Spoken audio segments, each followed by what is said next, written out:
이렇게 한번 인사하도록 하겠습니다. 우리가 교회입니다.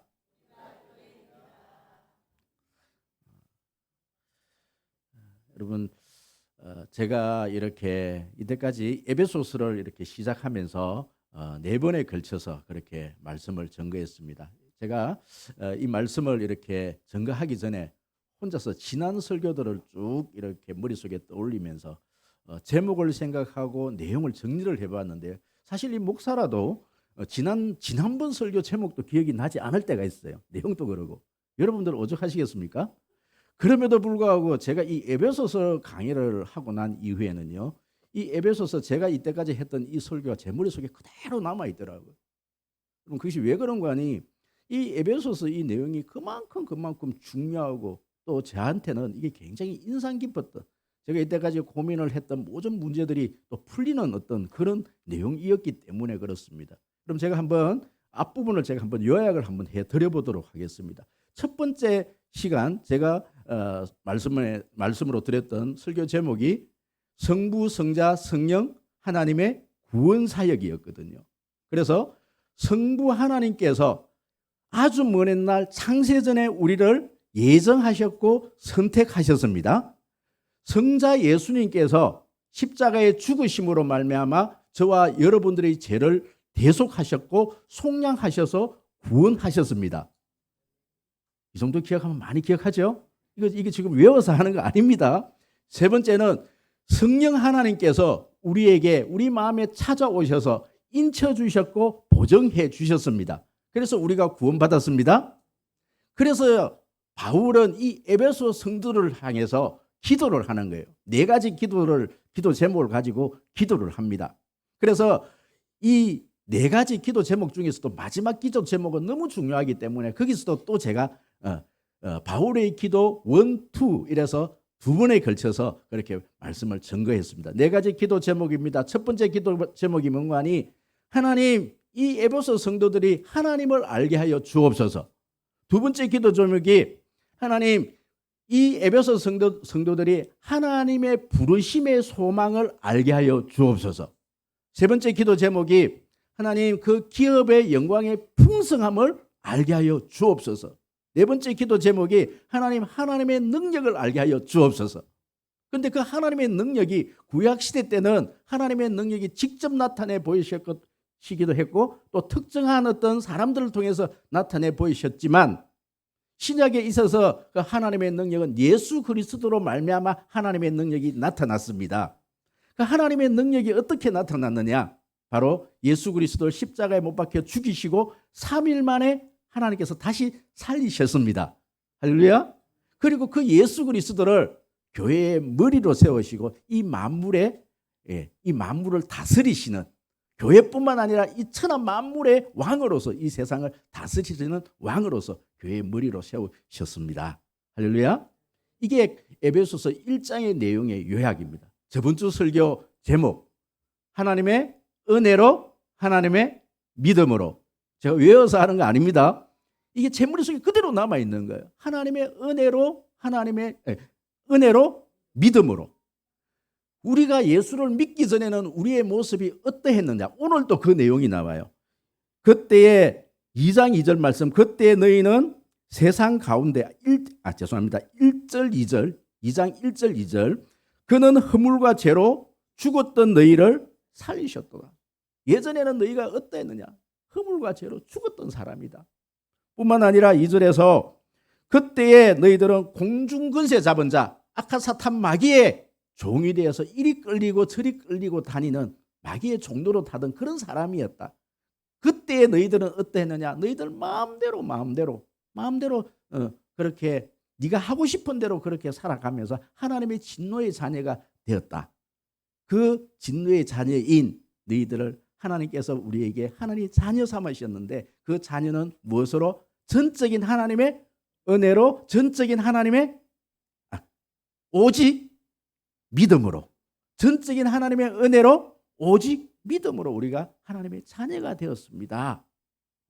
여기에서 제가 주부에 보시면 어거스틴의 2가지 은혜, 여기 이제 요약에 오늘 핵심 중에 핵심을 한 가지 더 언급을 하고 넘어가야 되는데, 사실 저는요 이때까지 이렇게 이 구원의 서정을 쭉 설명을 하면서 저한테 풀리지 않은 숙제 하나가 있었어요. 그럼 그게 뭐냐면은 분명히 우리가 믿음으로 구원받는다. 믿음으로 구원받는다. 그렇게 이야기했을 때 이 믿음으로라는 것은 우리의 어떤 의지 아닙니까? 우리의 어떤 행위고 우리의 노력이 믿음의 표현이 아닙니까? 근데 이게 자꾸만 하나님의 우리의 구원은 하나님의 은혜요 선물이고 우리는 값없이 받았다. 우리가 할 것은 아무것도 없다.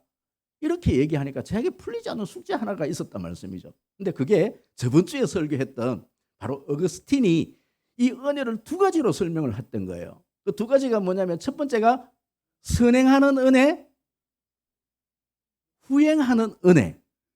여러분 이 은혜를 두 가지로 설명을 해준 거예요. 이것이 제가 이때까지 참 이게 풀리지 않은 숙제 하나가 풀린 겁니다. 그럼 우리가 노력으로 하는 게 아니에요. 우리의 구원은 우리의 노력으로 되어지는 게 아닙니다.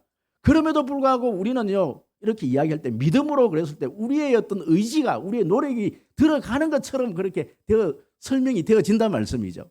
이게 바로 풀리지 않은 숙제 중에 하나가 바로 이 어거스틴의 은혜로 두 가지로 이렇게 설명하는 그것이 풀리는 그 어떤 의문을 풀어내는 한 열쇠가 되었던 것이죠. 여러분 그게 뭐냐면은 보십시오. 선행하는 은혜라는 것이 뭐냐면은 하나님의 불가항력적인 은혜인 겁니다. 불가항력적. 여러분 이게 뭐냐면 이것은 바로 우리가 저항할 수 없는 그것은 진짜 내가 이것을 하나님을 거부해도 하나님께서 강권적으로 찾아와서 하나님께서 우리에게 찾아오시는 것을 이야기하는 겁니다. 그 은혜를 이야기하는 거예요. 여러분 이 은혜라는 것은 그리고 난 다음에 후행하는 은혜가 뭐냐면 불과학적인 은혜로 말미암아 하나님께서 성령께서 우리 마음속에 강권적으로 찾아오신 그 사람들에 한해서 무슨 반응을 할 수 있다는 거예요? 믿음의 반응을 할 수 있다는 겁니다. 그것이 내 노력이 거기에 들어간다는 거예요. 다시 말씀드려서 먼저 하나님의 선행하는 은혜가 없는 사람에게는 그 노력을 할 수가 없는 거예요. 내 열심으로는 안 되는 겁니다. 여러분 이 문제가 저한테는 큰 문제였거든요. 큰 문제였습니다. 제가 풀리지 않는 숙제였는데 이것이 두 가지로 그렇게 이 어거스틴이 설명해 주는구나. 사실은 앞에서 말씀드렸던 이 칼빈은요. 칼빈의 이 5대 5가지 이 교리 튤립 교리에서는 불과학적 은혜, 이 은혜를 이렇게 한 은혜로만 설명하거든요. 두 가지로 설명 안 해요. 그러니까 어거스틴 같은 경우는 그 칼빈의 뒤에 사람이지 않습니까? 그래서 이 칼빈이 그 부분에 이 칼빈도 이 어거스틴도 이 부분에 대해서 저처럼 그런 고민이 있었단 말씀이죠. 그것을 곰곰이 생각해 보니까 그게 바로 선행하는 은혜가 있고 후행하는 은혜가 있구나. 불가학적인 하나님의 은혜가 나에게 임한 사람이 믿음으로 자신의 믿음을 고백하는 거구나. 그걸 알았다라는 거예요. 다시 설명드리면요. 여러분 이 자리에 오신 이분들은 하나님의 불가학적인 은혜가 있었던 거예요. 하나님 먼저 찾아오신 거예요. 그래서 여러분들이 믿음의 반응으로 의지적으로 오늘 이 자리에 예배의 자리로 나왔다는 것은 그 은혜를 입은 사람들이 여러분들의 노력으로 이 자리에 온 겁니다. 할렐루야. 그 은혜를 불가학적인 은혜가 있는 사람들이 자신의 의지, 그 의지가 없는 사람들이 이 자리에 나오지를 못하는 거예요. 그 의지도 중요한 겁니다. 그래서 에베소서 1장 2장이 이렇게 요약되어졌다라면 오늘은 그렇다면 교회는 어떠해야 되는가? 여러분 이 에베소서는 교회론입니다. 교회론. 에베소서에서는 여러분 교회가 무엇인가라는 이것을 여러분 정리가 되어져야 되는데 여러분 교회는 건물이 아닙니다. 교회는 주는 그리스도시요 살아계신 하나님의 아들이십니다. 이 신앙 고백을 할 수 있는 사람이 여러분이니 교회입니다.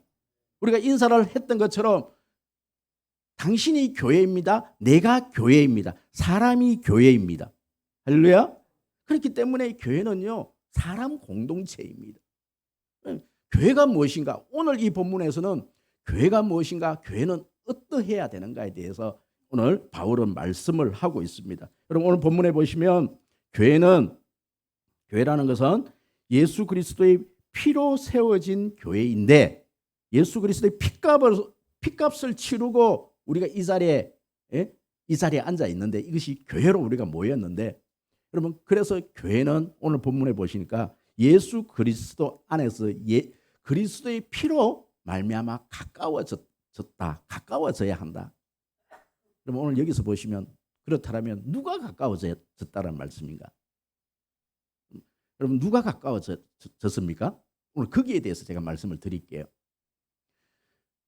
여러분 우리가 예수 그리스도가 이 땅에 오시기 전에는 하나님의 백성은 전 세계에 하나님의 백성은 한 민족밖에 없어요. 어느 민족? 이스라엘 민족밖에 없습니다. 아브라함이 조상이었고 아브라함에서 태어나는 이삭, 야곱의 12아들을 통해서 이렇게 흩어져 있는 이 후손들밖에 하나님의 백성이 없습니다. 그들만 하나님의 백성입니다.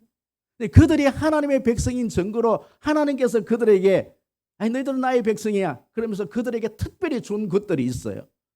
오늘 본문에 보시니까 11절 12절에 보니까 11절에서는 하나님의 백성들은 뭐가 있어요? 할례가 있는 겁니다. 할례. 남자로 태어나면 8일 만에 남자의 성기에 표표를 변해야 되는 그것은 하나님의 자녀라는 증거입니다. 그리고 이스라엘 백성들이 하나님의 백성이라는 증거. 그들에게는 뭐가 있어요? 율법이 있는 겁니다. 율법입니다. 또 그들에게는 뭐가 있습니까? 성전이 있습니다. 여러분 오늘 이 바울은 오늘 이 본문을 통해서 가까워졌다 이 표현을 성전의 개념으로 성막과 성전의 개념으로 지금 설명을 하고 있는 거예요. 가까워졌다. 이 표현이 뭐냐면 성막을 가지고 성전을 가지고 지금 설명을 하고 있는 겁니다. 여러분 가까워졌습니다. 누가 가까워졌느냐 하면은 하나님과 우리 이 이스라엘 백성들 하나님과 이스라엘 백성들 뿐만 아니라 우리 인간이 하나님 백성들과 하나님과 가까워졌습니다. 첫 번째가 가까워진 게 누가 가까워졌어요? 하나님과 우리 인간이 가까워졌습니다. 또 누가 가까워졌습니까? 성전의 개념으로 이방인과 유대인과 이방인이 가까워진 거예요. 또 누가 가까워졌느냐 하면은 성도와 성도가 가까워졌습니다. 자, 이게 이제 바울이 지금 이 성전을 딱 두고 지금 이 본문의 말씀을 좀 설명을 하고 있는 거거든요. 자, 보시면요. 히브리서 10장 19절 20절 말씀 우리 다 같이 한번 읽어보도록 하겠습니다. 시작.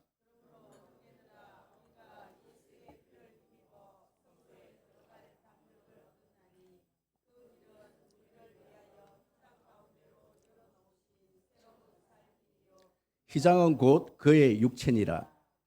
여러분 성막도 그러하고 성전도 그러합니다. 여러분 이 성전은 그 안에 지성소가 있고 성소가 있는데 성소 안에 뭐가 있어요? 유대인들이 들어가는 곳과 또 이방인들과 사이에는 높은 담이 있어서 유대인과 이방인들은 서로 교류를 할 수가 없습니다. 그리고 성전 안에서도 저 지성소 안에는 하나님의 법궤가 들어있고 하나님은 언제나 우리 인간을 만나줄 때 그것도 아무나 만나주는 것이 아니라 누구만 만나줘요? 1년에 한 번씩 대제사장만 만나주는 겁니다. 그 지성소 안에 들어가야만 만날 수 있는 겁니다. 여러분 그것도 이 대제사장이 죄를 지으면 죽어요. 그 안에서. 일반 사람이 들어가면 거기서 죽어 나옵니다. 아무나 들어갈 수가 없어요. 그런데 오늘 이 히브리서 말씀해 보니까 예수 그리스도가 십자가의 죽으심으로 말미암아 그 휘장이 어떻게 되었다? 찢어진 거예요. 그래서 이제는 그 지성소 안으로 마음껏 다 하나님을 만나러 우리가 다 들어갈 수가 있는 겁니다. 그렇게 멀리 있던 그 지성소가 이제는 어떻게 됐다고요? 가까워진 거예요. 우리는 마음껏 하나님을 만나러 이 자리에 나오기만 하면은 아니 하나님이 여러분의 처해 있는 그 처소에서도 하나님을 만날 수가 있는 거예요. 지성소에서만 만나는 것이 아니라 이제는 어느 곳에서든 하나님의 자녀라면 다 만날 수가 있는 겁니다. 이는 구약에서는 예수님이 오시기 전에는 대제사장 한 사람만 그것도 짐승을 잡아갖고 짐승의 피를 가지고 한 사람만 만날 수 있었어요. 이제는 누구나 우리가 하나님과 가까워진 겁니다. 휘장이 찢어진 겁니다. 여러분, 휘장만 찢어졌습니까? 절대 이 유대인들은 누구를 만나지 않아요? 이방인들을 이 성전에 들이지를 않습니다. 이방인의 뜰이 따로 있는 높은 벽이 있는 거예요. 이 벽이 다 허물어진 거예요.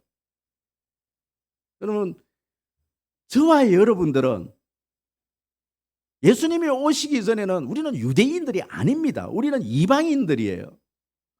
우리는 버림받은 자들이었고, 여러분 11절 12절에 보십니까? 무할례자들이었고 할례도 받지 못한 사람이었고, 뿐만 아니라 12절에 보니까 너희들은 그 언약에 있었으던 대에서도 외인이요 세상에서 소망이 없고 하나님도 없는 자이더니 우리는 아무 소망이 없던 우리 이방인들이었습니다. 이제는 우리는 성전에 들어갈 수가 있어요. 여러분, 우리 성전에 이제 마음껏 들어올 수 있어요. 사실 이거는 성전 아닙니다. 이거 성전 아니에요. 우리는 보이지 않는 그 성전에도 마음껏 들어갈 수가 있는 거예요. 지성소까지 들어갈 수가 있는 겁니다. 하나님께서 그렇게 가깝게 만들어 놓으신 겁니다. 우리 이거는 이방인임에도 불구하고 이제 우리가 하나님의 백성이 된 거예요. 이제는 유대인들이 하나님의 백성이 아니라 우리가 하나님의 백성이 된 겁니다. 가까이 예수 그리스도로 피로 말미암아 이 담들을 다 그래서 우리 이방인까지 받아들이는데 왜 우리 성도들끼리 못 받아들이겠습니까? 다른 성도들도 우리는 다 받아들일 수가 있는 것이죠. 여러분, 가깝습니까? 여러분, 최고 가까운 관계입니다. 사실 이런 거죠. 우리가 이렇게 부모 자식지간에 보면, 저도 우리 어머니가 제가 신학교 간다 그러니까 호적 파고 가라 그러더라고요. 호적 파내버린대. 지금은 안 그렇습니다. 지금 우리 어머니가 제가 목사가 된 걸 얼마나 좋아하는지 모릅니다. 여러분, 그런데 우리 어머니가 그렇게 말을 할 때 호적 판다 그래서 자식 아닙니까? 아니죠. 그만큼 목회의 길이 어렵기 때문에 그 길 가지 마라 이런 뜻이었지요. 여러분, 아무리 우리 부모님이 제 호적을 판다 그래도 저와 저희 어머니의 관계는요, 부모 자식 간이에요. 왜요? 우리 엄마가 저를 낳았기 때문에, 같은 피를 줬기 때문에 그래요. 여러분, 그것이 부모 자식은 그렇게 끊을 수가 없는 겁니다. 여러분, 저와 여러분들은 이제요, 끊을래야 끊을 수가 없는 관계가 되어져 버렸습니다. 왜요? 예수 그리스도의 피로 한 피 받은 한 가족입니다. 한 가족이 되어져 버린 거예요. 이제는 끊을 수가 없어요. 그것이 예수의 피로 한 가족 되었다는 의미가, 한 공동체 안에서 한 가족이 되었다는 의미가 여러분 얼마나 귀한지. 예수 그리스도의 피로 여러분 가까워졌습니다. 그렇다면 교회는 어떠해야 되는가? 교회는요, 바로 두 번째, 교회는 어떠해야 합니까? 교회는 십자가의 사랑으로 화평을 해야 합니다. 우리 14절 15절 말씀 다시 큰 소리로 한번 읽어보도록 하겠습니다. 시작. 그는 우리의 화평이신지라 둘로 하나를 만드사 원수된 것 곧 중간에 막힌 담을 자기 육체로 허시고. 여기까지만 합시다. 여러분, 그는 우리의 화평이신지라 둘로 하나를 만드사 원수된 것 곧 중간에 막힌 담을 자기 육체로 허셨다. 여러분, 이게 뭐냐면 중간에 막힌 담은 이방인과 이 유대인 사이에 막힌 그 높은 담을 말씀하고 있는 것이죠. 그뿐만 아니라 우리 가운데 있는 높은 담들을 하나님께서 다 어떻게 하셨다? 다 허셔버렸다. 여러분, 그렇습니다. 저는 교회가 무엇인가 이렇게 이야기했을 때, 저는 교회를요, 많은 분들이 이 교회를 오해하는 것이 교회는 완전한 사람, 또 정말 착한 사람, 선한 사람만 가득한 곳이다 이렇게 생각하는 것부터 참 이 교회에 대한 오해들이 있는 거예요. 여러분, 교회는 그런 것이 아닙니다. 저는 성경에는 나와 있지 않지만 이거는 제가 만든 용어지만, 저는 이 교회를 바라봤을 때 교회가 무엇인가라는 정의를 내렸을 때, 저는 교회는요, 종합병원과 같다. 종합병원이다. 뭐 같은 게 아니고 거의 종합병원 수준입니다. 뿐만 아니라 이 교회는 정비소다. 정비소다. 교회는 어떤 곳이냐? 여러분, 우리가 병원에 갈 때 성한 사람, 몸이 건강한 사람이 병원에 갈 필요가 있을까요? 없거든. 병원은 누가 가느냐 하면은 찢기고 아파야 병원에 가는 거예요. 교회는 어떠한 사람들이 교회에 가느냐? 찢기고 상처 있고 부셔지고 망가지고 죄로 말미암아 얼룩져 있고 죄인들이 오는 것이 교회입니다. 그래서 교회는 종합병원처럼 그 교회에서 예수 그리스도를 만나고 회복되어지고 건강을 되찾고 온전한 인격체로 완전히 만들어져 가는 곳이 교회입니다. 그렇기 때문에 교회는요, 예수 그리스도 성령을 부인하는 사람 이외에는 어떠한 상처 입은 사람, 어떠한 부족한 사람도 이 교회는 다 담을 수가 있어야 합니다.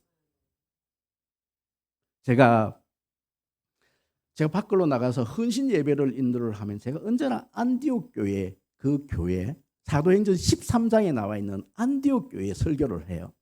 여러분, 안디옥 교회가 어떠한 교회냐? 안디옥 교회는요, 최초의 이 이방인들에게 선교사를 보낸 교회. 참 그 교회 구성원들을 보면 참 재미가 있어요. 거기에는요, 정말 부자 바나바가 있고요, 아주 가난한 사람이 있고요, 거기에는요 니그로 사람 흑인이 있고요, 또 백인들이 있고요. 그곳에는요 또 누가 있느냐면 젖동생 왕족이 있고 또 저 천민들도 있고 어린 아이들이 있고 어른이 있고 남녀노소가 완전히 어우러져 있는 교회가 바로 이 안디옥 교회. 여러분, 교회는 그러해야 합니다. 그때 그 당시 때 여러분, 이게 모든 민족들이 한꺼번에 사실 지금 사도행전 13장 같은 경우는 아직까지 이 유대인들이 이방인들을 받아들이지 않는, 오면 좀 난리가 나는, 지금 사실 오늘 이 에베소 교회 같은 경우도요, 지금 에베소 교회가 문제가 생겼던 게 뭐냐면 바울이 어떤 이방인 한 사람을 성전으로 데리고 들어왔다는 것 때문에 지금 문제가 생긴 거거든요. 난리가 난 거예요. 이방인들을 이 유대 공동체에 데리고 들어왔다. 이방인들하고 밥도 안 먹는 그런 시대에 이 안디옥 교회는요, 훌륭한 교회인 것이죠. 훌륭한 교회인 겁니다. 왕족과 이 천민들, 이 노예들과 황인종, 백인종, 온갖 사람들이 다 섞여 있는 공동체. 여러분, 우리나라 초대교회의 모습이 제가 언제 몇 번이라고 말씀드렸어요. 지금 총신대학원 그 양지 캠퍼스에 가면은 우리나라 최초교회 소래교회라는 교회가 그대로 복원이 돼 있어요. 평양에 있었던 이 소래교회가 그대로 복원이 돼 있어요. 그 소래교회가 무슨 자교회? 기역자교회. 여러분, 요렇게 요만큼 요렇게 요만한 공간이 요 옆에도 그대로 하나가 더 있는 거예요. 그래서 강대상이 요렇게 보게 돼 있는 겁니다. 그래서 여기는 누가 앉아요? 남자만 앉는 겁니다. 여기는 누가? 여자만 앉는 겁니다. 남자 여자가 한 공간에 있을 수 없다라는 우리 조선시대의 그 어떤 유대 어떤 풍습 때문에 교회 안에서도 남자 여자가 같은 공간에서 앉을 수가 없는 겁니다. 그랬던 우리 초대교회, 한국교회의 모습. 그럼 뿐만 아닙니다. 여러분, 성동교회라는 교회가 있는데 이 교회는요, 무어 선교사님이 세운 교회입니다. 이 무어 성동교회는 바로 이 곤단골 교회에서 백정 출신 박성출이라는 사람이 이 곤단골 교회로 들어온 겁니다. 그랬더니 이 곤단골 교회에 있는 양반들이 난리가 난 겁니다. 우리가 어떻게 백정들하고 같이 예배를 드릴 수 있는가? 그리고 양반들이 나가서 교회를 하나 세웠는데 그 교회 이름이 홍문수 교회입니다. 홍문수 교회. 이 무어 선교사님이 보니까 가관이 아닌 거예요. 한국의 이 모습을 보니까 이 양반들이 자신들의 어떤 그 일하는 그런 어떤 백정 출신 또 노비들하고는 같이 교회에서 예배를 드릴 수가 없다라는 거예요. 그래서 다른 데 가서 교회를 세운 거예요. 무어 목사님이 그 양반들 찾아갖고 설득을 하는 거죠. 교회는 그런 곳이 아닙니다. 교회는 하나님 안에서 똑같은 하나님의 백성들입니다. 여러분, 그래서 그들을 설득해서 이 다시금 이 곤단골 교회와 홍문수 교회를 합해서 다시금 다른 이름으로 이 교회 이름을 지었는데 그 이름이 뭐라고요? 성동교회. 지금 서울에 가면 그대로 있습니다. 서울에 가면 성동교회가 있어요. 우리나라 초대의 이 교회 모습이 이런 어떤 역사적인 배경을 가지고 있는 겁니다. 여러분 어떻습니까? 우리 교회는 양반이 없어서 다행입니다. 그 어떤 양반, 여기 양반이 계셨으면요, 다 우리 버리고 또 교회 세우겠다고 좀 그럴 건데. 그럼 우리 교회에 제가 사실 신학교를 졸업하고 하나님께서 저에게 혹시 선교사로 부르시지 않나 또 그렇게 여겨져서 또 그걸 준비한다고 부산 외국어 대학에 가고 그렇게 영어를 또 좀 전공을 또 좀 하지 않았습니다. 제가 어디 가고 영어 전공했다 이런 말 안 합니다. 하도 발음이 안 좋으니까 발음도 막 경상도식으로 막 발음하고 이러니까 억양도 막 그러고. 근데 거기 가면요, 이 외국어 대학이 바로 이 기독교 재단이에요. 거기 가보니까 교회가 있는 겁니다. 그래서 제가 학기 중에 가면은 수요 예배에 그 교회를 가서 이제 예배를 드리는데, 이런 그 교회에 가보니까 성도들이 앉아 있는데 거기에 교수님들이 앉아 계시는 거예요. 교수님들이. 근데 학생이 저 어디에? 저는 학생이에요. 그때 제가 전도사이면서 학생이니까 그 교회에 갔는데 목사님이 이렇게 설교를 하는데 도무지 알아들을 수가 없는 거예요. 너무 수준 높게 교수님들만 들을 수 있는 그런 어떤 수준 높은 설교를 하는데 전도사인 저도 이 설교를 듣지를 못하겠는 거예요. 그래서 제가 생각하기에 이 교회는 지금 외국어가 대학교 안에 있는 이 교회는 교수님들만을 위한 교회구나. 학생들은 도저히 오지를 못하겠구나. 여러분 어떤 병원에 가면은요, 의사들만 모여서 그렇게 예배드리는 그런 교회가 있습니다. 그럼 그 교회는 의사가 아니면 들어갈 수가 없는 그런 교회가 있는 겁니다. 여러분 그런 교회의 진정한 모습이 아닙니다. 교회는요, 의사가 들어간다면 환자들도 들어갈 수가 있어야 되는 거예요. 학교 안에 교수님들이 그 안에서 예배 드릴 수 있다면 학생들도 거기 가서 예배를 드릴 수 있어야 되는 겁니다. 메시지가 그러해야 되는 거예요. 저는 주일 낮 설교는 초등학교 5학년도 들을 수 있는 수준의 설교의 어떤 눈높이를 맞추자. 어떤 사람도 다 들을 수 있도록. 요즘 들어서 어떤 분은 목사님 설교 자꾸 조금씩 어려워지는 것 같아요. 뭐 그렇게 생각하실 분들도 계시지만요. 여기 지금 초등학교 6학년도 듣고 있어요. 듣고 있습니다. 그럼 우리 교회는 초등학교 저기 지금 초등학교 지금 우리 수아가 지금 초등학생 아니지요? 수아도 옆에서 잘 듣고 있어요. 수아도 얼마나 감사한지 몰라. 지금 주리를 털고 있긴 하지만 잘 들어줘서 고마워 수아야. 초등학생도 들을 수 있는 예배 드릴 수 있는 사실요. 우리 이 예배가 어찌 보면 정말 유치원생들도 함께 이렇게 예전에 이 초대교회 모습은 어린 아이들도 다 같이 한 공간에서 예배를 드리는 그 공동체, 그것이 진정 교회의 모습인 것이지요. 할렐루야. 어떠한 사람도 여러분 함께 할 수 있는 예배, 함께 드릴 수 있는 그 예배 공동체, 그것이 진정한 교회의 모습인 줄 믿습니다. 그렇다면 이 바울이 말하는 이 세 번째 이 교회의 모습은 어떠해야 하는가? 바로 이 교회는 예수 그리스도로 화목해야 하는 공동체입니다. 우리 16절, 18절 중간 17절 놔두고 16절, 18절 우리 다 같이 큰 소리 읽도록 하겠습니다. 시작. 또 십자가로 이 둘을 한 몸으로 하나님과 화목하게 하려 하심이라. 원수된 것을 십자가로 소멸하시고 18절 이는 그로 말미암아 우리 둘이 한 성령 안에서 아버지께 나아감을 얻게 하려 하심이니라. 아멘 아멘. 또 하나의 교회론. 교회가 무엇인가? 여러분 교회는 에클레시아입니다. 교회는 에클레시아입니다. 여러분 교회가 에클레시아. 여러분 에클레시아라는 이 말은 세상으로부터 불렀다. 세상으로부터 불른 사람들의 모임. 이것이 바로 에클레시아. 사실 이 에클레시아라는 이 단어는 바로 교회 용어가 아닙니다. 그때 로마 시대 때에 있는 로마에 있는 정치적인 용어가 바로 에클레시아입니다. 바울이 교회를 설명할 때 어떤 언어가 없는 겁니다. 이 세상, 이 우리 교회가 이런 것입니다라고 설명을 하려고 그러니까 적당한 단어가 없는 겁니다. 그러니까 지금 이 로마의 어떤 정치 상황 속에서 교회를 설명하려고 하다 보니까 바로 교회는 이런 곳입니다.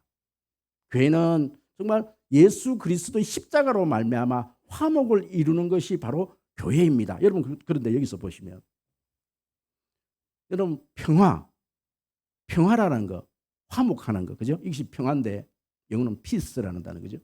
이 평화라는 거, 이 에클레시아라는 이 단어가요, 로마의 어떤 정치적인 상황 속에서 나온 그 용어인데, 로마는 이렇게 생각을 한 거예요.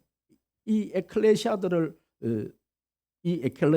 모아서 이제 각 어떤 지방에 있는 약소국을 점령을 하는 거예요. 식민지 시대, 식민지화 시키는 겁니다. 그래서 이들을 보내서 전쟁을 하게 합니다. 그 나라를 짓밟고 그 나라를 탈환을 하고 난 다음에 그 나라에다가 여러분 깃대 하나를 꼽는 겁니다. 그 깃대가 뭐냐면은 팍스로마. 여러분 P에다가 X 적힌 거 있죠. 그것이 바로 팍스로미나라는 뜻입니다. 바로 이것은 로마가 이 땅에 이제 로마가 이 나라를 점령했으니까 이 나라에는 뭐가 찾아왔다? 평화가 찾아왔다. 이걸 선포하는 것이 바로 팍스로미나입니다. 여러분 보십시오. 로마가 점령하면은 로마의 입장에서 보면 이것은 완전 평화가 이루어진 거지요. 하지만 그 식민지 입장에서는 그때부터 이 나라는 어떠한 상태에 들어갑니까? 식민지가 되어지고 노예의 삶이 시작이 되어지는 거예요.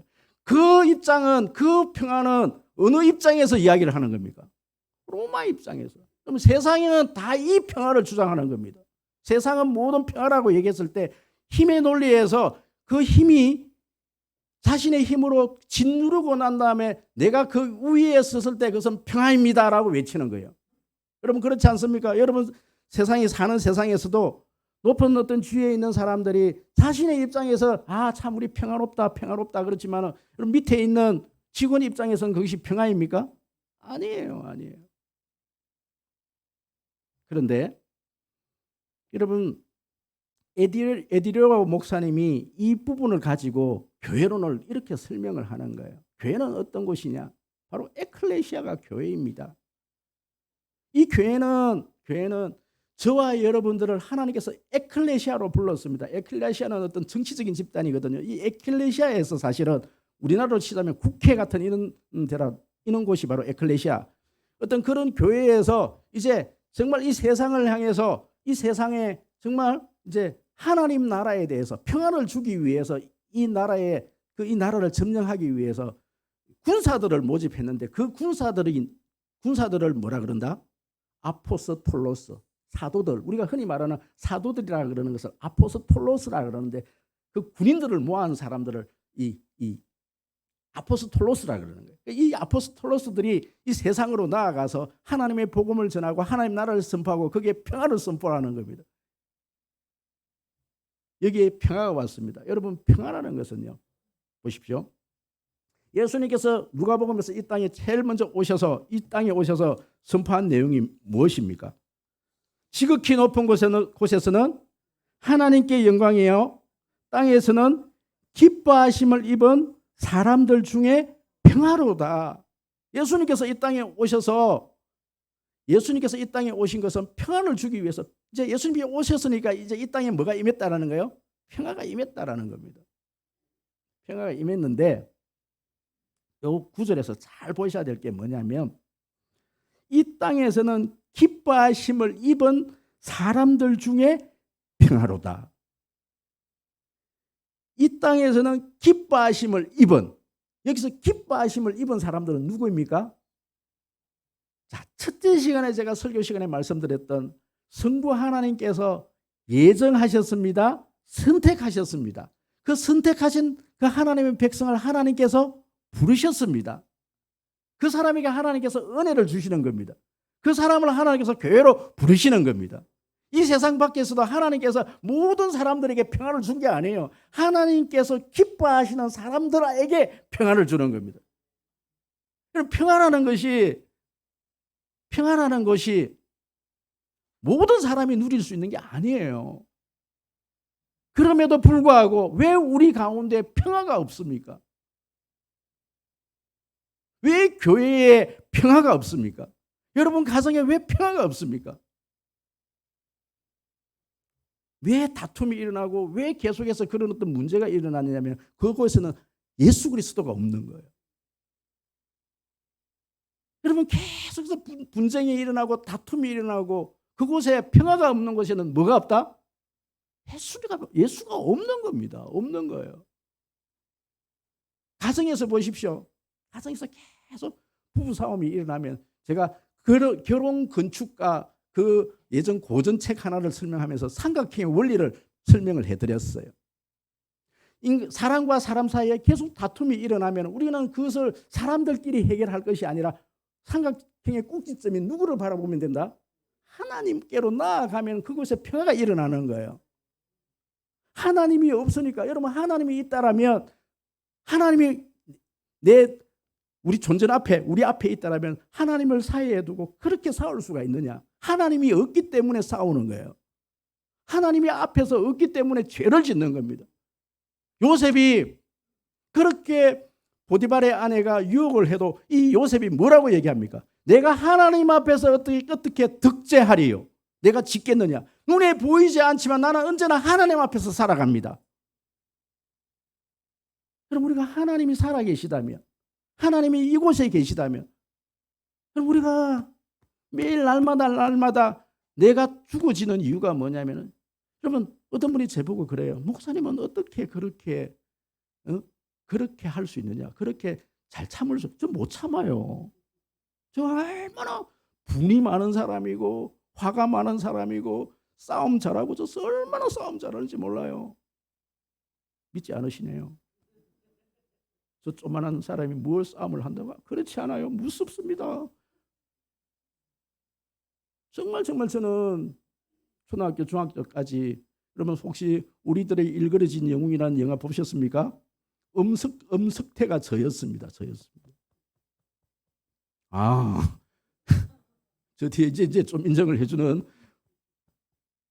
그런 사람이 왜 이렇게 남들이 보기에 정말 바보같이 그렇게 순둥이처럼 또 참고 인내하고 그렇게 할 수 있느냐? 예수 그리스도가 내 속에 있기 때문에 그렇습니다. 여러분들 마음속에 여러분들 다 저와 비슷한 사람들 아니겠습니까? 예전에 예수 만나기 전에 한 가닥씩 안 하는 사람이 여기 어디에 있습니까?